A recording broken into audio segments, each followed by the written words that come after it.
राधे राधे, जय माँ लक्ष्मी। तो आप सभी को आज दिवाली के त्योहार की हार्दिक शुभकामनाएं। माँ लक्ष्मी की कृपा आप सब पर बनी रहे। और आज की इस वीडियो में मैं आपको सुनाने वाली हूँ दीपावली के दिन सुनी जाने वाली माँ लक्ष्मी की कथा। तो जो भी माताएं और बहनें इस दिन दीपावली का व्रत करती हैं तो वे यह कथा अवश्य सुनती हैं। यह कथा है एक साहूकार की बेटी और माँ लक्ष्मी की, जो कि आपस में होती है सहेली। तो और देर ना करते हुए चलिए शुरू करते हैं आज की यह दिवाली के व्रत में सुनी जाने वाली माँ लक्ष्मी की कथा। और हाँ, कथा शुरू करने से पहले मैं आप सबसे यह निवेदन जरूर करना चाहूंगी कि कथा को पूरा सुनिएगा, क्योंकि इस कथा को सुनने मात्र से ही माँ लक्ष्मी बहुत प्रसन्न होती हैं। तो यदि आप दिवाली पर व्रत ना भी कर पाए तो यह कथा तो जरूर ही सुन लेनी चाहिए। तो चलिए अब शुरू करते हैं माँ लक्ष्मी की कथा। तो बोलिए प्रेम से जय माँ लक्ष्मी।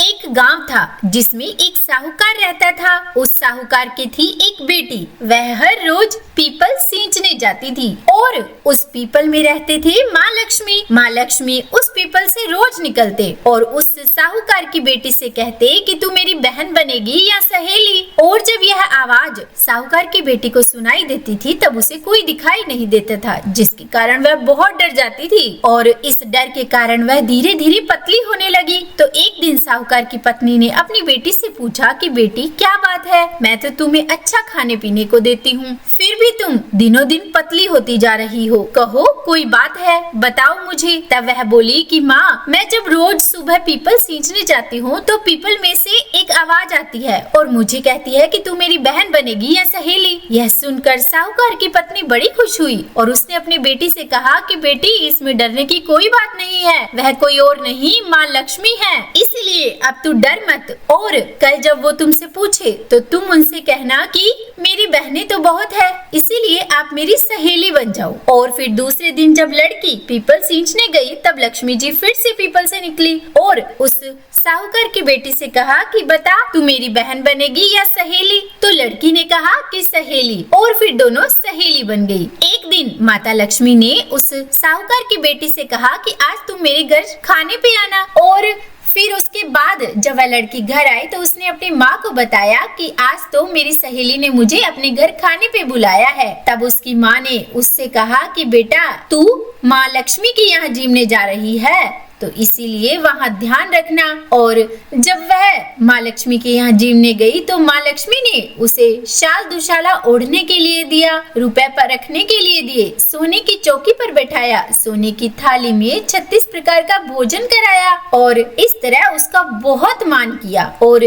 जब वह खाना खाकर वापस अपने घर आने लगी तो माँ लक्ष्मी ने उसका पल्ला पकड़ लिया और कहा कि मैं भी तेरे घर खाना खाने आऊंगी। यह सुनकर साहूकार की बेटी ने उससे कहा कि ठीक है, आ जाइयो, और घर आकर चुपचाप होकर बैठ गई। तब उसकी माँ ने अपनी बेटी से पूछा कि कहो बेटी, क्या बात है, माँ लक्ष्मी के यहाँ खाना खाकर आई हो और उदास होकर बैठी हो, क्या हुआ?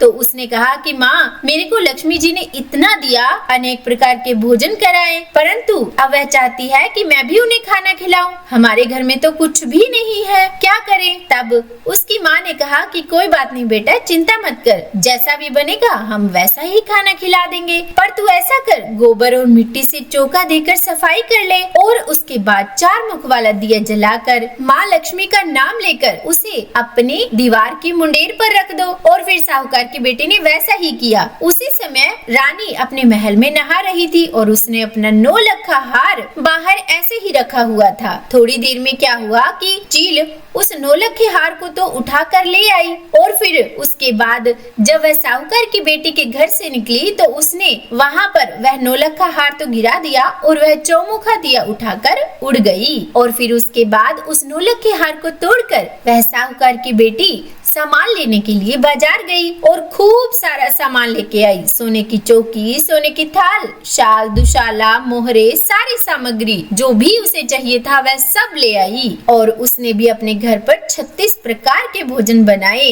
और फिर जब खाने का समय हुआ तो आगे आगे गणेश जी और पीछे पीछे लक्ष्मी जी आई। उन दोनों को देखकर साहूकार की बेटी ने उनके लिए चौकी डाल दी और कहा कि चौकी पर बैठ जाओ। तब माँ लक्ष्मी ने कहा कि चौकी पर तो मैं राजा रानी के भी नहीं बैठती, कोई भी मुझे चौकी पर नहीं बिठा सकता। तब साहूकार की बेटी ने उससे कहा कि मेरे यहाँ तो बैठना ही पड़ेगा क्योंकि तुम मेरी सहेली हो, नहीं तो मेरे माँ बाप, भाई भतीजे, पोते बहुएं, पड़ोसने क्या सोचेंगी कि यह ऐसे ही झूठ बोलती है कि माँ लक्ष्मी इसकी सहेली बनी है और फिर भी इसके घर चौकी पर बैठती भी नहीं। यह सुनकर लक्ष्मी जी चौकी पर बैठ गई। उसके बाद साहूकार की बेटी ने उनकी बहुत खातिर की, जैसे कि लक्ष्मी जी ने अपने घर उसकी करी थी। लक्ष्मी जी उस पर बहुत खुश हो गई और घर में खूब रुपया धन हो गया।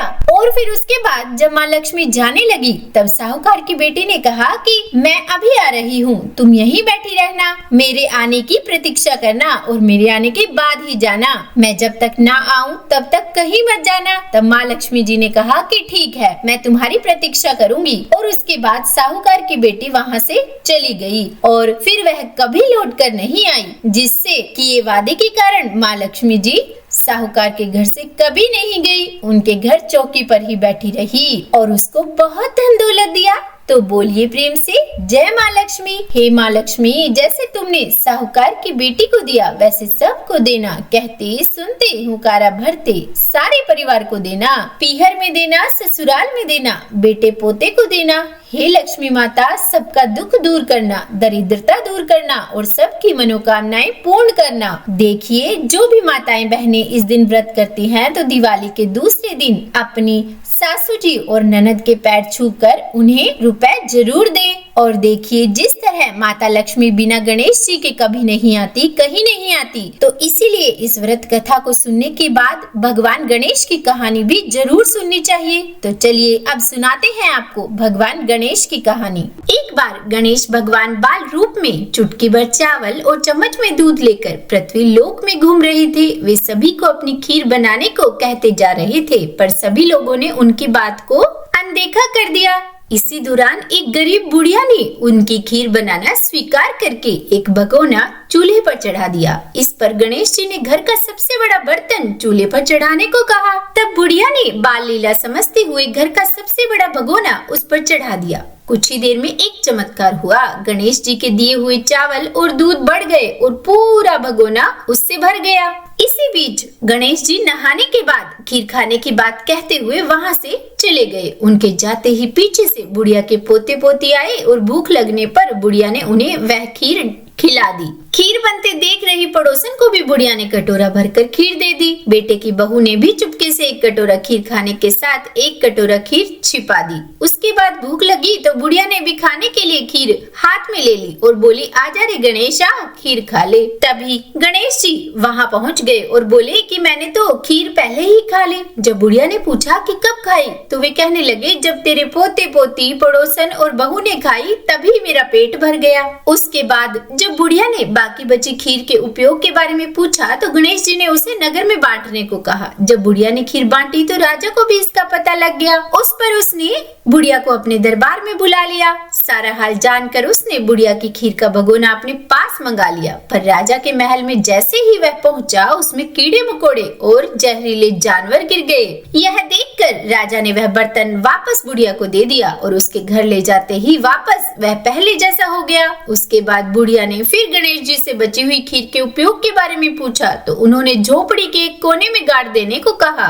और ऐसा ही करके बुढ़िया रात को सो गई और गणेश जी उसकी झोपड़ी को लात मारते हुए अंतर्ध्यान हो गए। अगले दिन जब बुढ़िया उठी तो उसे अपनी झोपड़ी महल में बदली हुई और खीर के बर्तन सोने जवाहरातों से भरे मिले। भगवान गणेश की कृपा जानकर बुढ़िया बहुत प्रसन्न हो गई। तो बोलिए गणेश भगवान की जय। हे गणेश जी, आपने जैसा फल बुढ़िया को दिया वैसा ही इस कहानी को कहते, सुनते और हुकारा भरते सबको देना। तो उम्मीद करती हूँ आज की ये वीडियो आपको पसंद आई होगी। अगर कथा अच्छी लगी हो तो लाइक एंड शेयर कीजिएगा। चैनल पर नए हैं, सब्सक्राइब नहीं किया तो सब्सक्राइब भी कर ही दीजिएगा। और हाँ, कमेंट बॉक्स में जय माँ लक्ष्मी जरूर लिखिएगा। और सभी को फिर से हैप्पी दिवाली।